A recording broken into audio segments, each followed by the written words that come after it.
Good morning students. समाजशास्त्र की YouTube कक्षा में आपका स्वागत है। श्री कल्याण राजकीय कन्या महाविद्यालय सीकर से मैं घनश्याम सैनी, सहायक आचार्य समाजशास्त्र। सामाजिक विचारकों में समाजशास्त्र के कुछ संस्थापक विचारक थे। उनमें एक है इमाइल दुर्खिम। इमाइल दुर्खिम ने समाज के उद्विकास में या उद्विकास सिद्धांत में बहुत महत्वपूर्ण योगदान दिया। कानून एकता का मापन करता है। दुर्खिम ने लिखा है कि सामाजिक एकता पूर्ण रूप से नैतिक घटना है जिसका प्रत्यक्ष एवं सुनिश्चित रूप से न तो अवलोकन कर सकते हैं और न ही माप सकते हैं, लेकिन सामाजिक एकता का मापन श्रम विभाजन के प्रकार और उससे संबंधित कानून व्यवस्था के प्रकार और इनकी तुलना के द्वारा किया जा सकता है।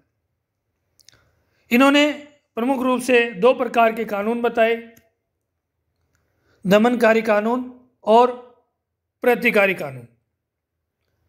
दमनकारी कानून से संबंधित जो समाज की एकता थी वो यांत्रिक एकता बताई, और प्रतिकारी कानून से संबंधित जो सामाजिक एकता थी वो सावयवी एकता बताई। दुर्खिम प्रथम प्रकार की एकता को यांत्रिक एकता कहता है, जो प्राचीन, सरल, सादे, छोटे, अविकसित, आदिम और पिछड़े समाजों में पाई जाती है। इन समाजों के सदस्यों में सभी क्षेत्रों में समानताएं पाई जाती हैं जो सामाजिक एकता का आधार होती हैं।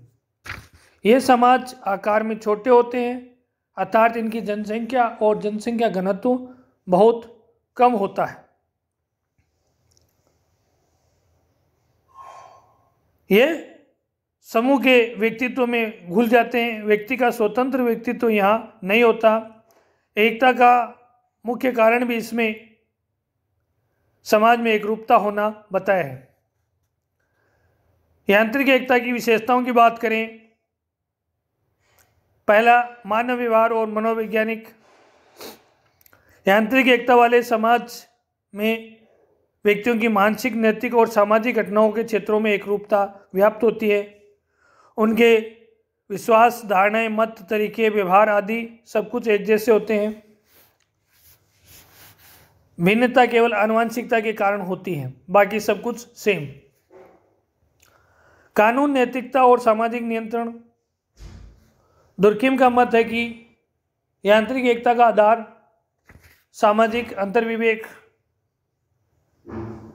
और सामाजिक चेतना की एकरूपता होता है। यह शक्तिशाली, सर्वसम्मत, अव्यक्तिवादी होता है। सामाजिक नियंत्रण का उद्देश्य समूह के नैतिक मूल्यों को स्थापित करना होता है। एकात्मकता और सामाजिक बंधन। इन समाजों में जनसंख्या के अल्प होने तथा श्रम विभाजन की अल्पता के फलस्वरूप इनमें यांत्रिक एकता मिलती है। यह व्यक्तियों की सादृश्यता या सजातीयता पर आधारित होती है। राजनीतिक शासन प्रणाली। इन समाजों में सभी महत्वपूर्ण न्याय के कार्य और सामाजिक मामले समाज द्वारा मिलकर निपटा दिए जाते हैं। शासन करना, नियम बनाना आदि कार्य सदस्यों की एक सार्वजनिक सभा करती है। वह पंचायत के रूप में संगठित होती हैं। आर्थिक संगठन। इनकी आर्थिक संभरणात्मक होती है। व्यक्ति मुश्किल से अपनी आवश्यकताएं पूरी कर पाता है।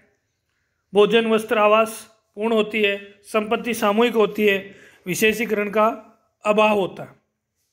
धर्म और विचारधारा। दुर्खिम ने निष्कर्ष प्रस्तुत किया कि इन आदिम समाजों में यांत्रिक एकता का मुख्य कारण धर्म और उनकी विचारधारा है। इन समाजों के लोग अवैयक्तिक टोटम शक्तियों में विश्वास करते हैं। यह सामूहिक होती है। टोटम व्यक्तित्व एवं व्यक्तिवादिता से स्वतंत्र होता है। स्थानीय और जनजातीय व्यक्तिवाद मिलता है। सदस्यों में व्यक्तिगतता का अभाव होता है। इससे पवित्र शक्ति में विश्वास और अभिव्यक्ति देखा जा सकता है। दुर्खिम के अनुसार यांत्रिक एकता और दमनकारी कानून में परस्पर संबंध है। आपने इनके परस्पर संबंधों की व्याख्या की है। अपराध, दंड और सामूहिक चेतना पर अलग से प्रकाश डाला है। दुर्खिम जो दमनकारी कानून से जुड़ी हुई सामाजिक एकता उसे यांत्रिक एकता कहा है। यांत्रिक एकता सरल और छोटे समाजों में पाई जाती है, जिसमें व्यक्ति समाज के व्यक्तित्व में लीन हो जाता है। समाज जैसा चाहता है व्यक्ति यंत्रवत वैसा ही कार्य करता है, और ऐसे ही समाजों की एकता को उन्होंने यांत्रिक एकता बताया है। सावयवी एकता, दुर्किम ने द्वितीय प्रकार की एकता को सावयवी एकता कहा है, जो यांत्रिक एकता के बिल्कुल विपरीत होती है। यह सावयवी एकता जटिल, विकसित, आधुनिक और प्रौद्योगिक समाजों में विद्यमान होती हैं, जैसे नगर, महानगर, औद्योगिक केंद्र आदि। इन समाजों के सदस्यों में सभी क्षेत्रों में विभिन्नता पाई जाती है। प्रतिकारी कानून व्यवस्था मिलती है। इन समाजों में भिन्नता का कारण श्रम विभाजन और विशेषीकरण का होना है। ये सावयवी एकता वाले समाज आकार में बड़े होते हैं।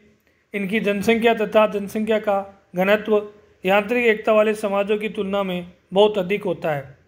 ये बड़े भौगोलिक क्षेत्र में बसे होते हैं। इन समाजों के सदस्यों की आवश्यकताएं बहुत अधिक होती है तथा भिन्न भिन्न भी होती हैं।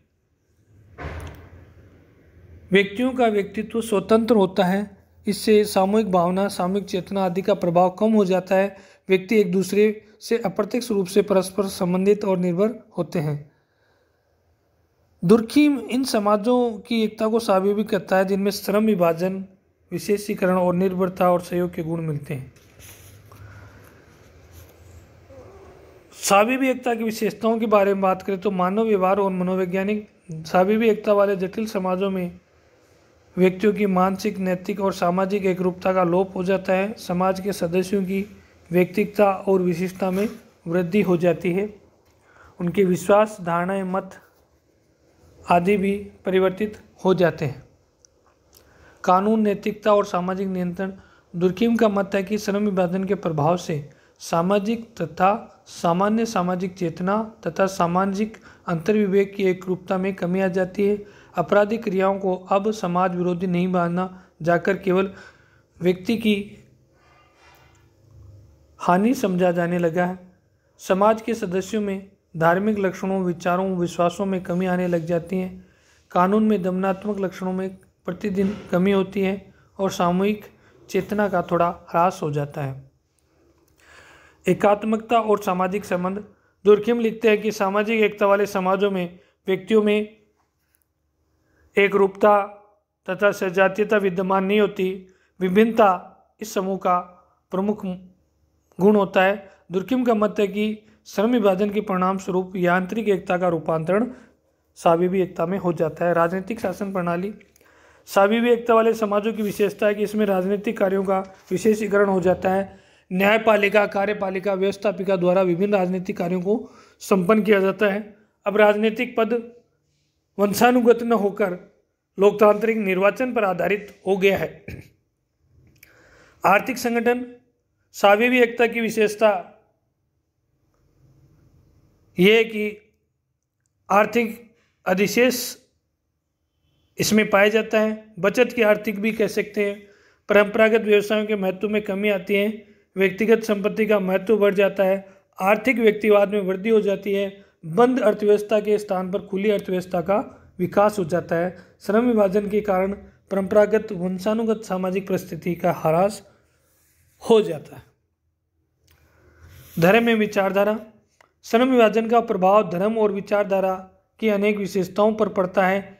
इनमें अनेक परिवर्तन दृष्टिगोचर होते हैं। बहु ईश्वरवाद व एक ईश्वरवाद का संक्रमण हो जाता है। इन महानगरीय तथा जटिल समाजों में ईश्वर का व्यक्तिकरण और ईश्वर का निजीकरण हो जाता है। धर्म का क्षेत्र भी लघु से वृद्ध हो जाता है। धर्म का बाजारीकरण और सार्वभौमिकरण हो जाता है।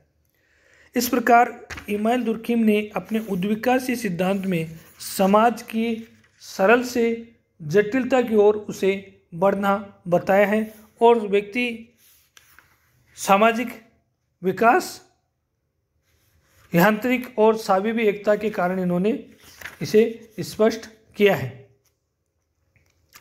पहली बात, यांत्रिक एकता वाले समाज में श्रम विभाजन का अभाव होता है और सावयवी एकता वाले समाजों में श्रम विभाजन पाया जाता है। दूसरी बात, यांत्रिक समाजों में विशेषीकरण नहीं होता और स्वाभिवी एकता वाले समाज में विशेषीकरण होता है। कानून, यांत्रिक समाज में दमनकारी कानून था और स्वाभिवी समाज में प्रतिकारी कानून था।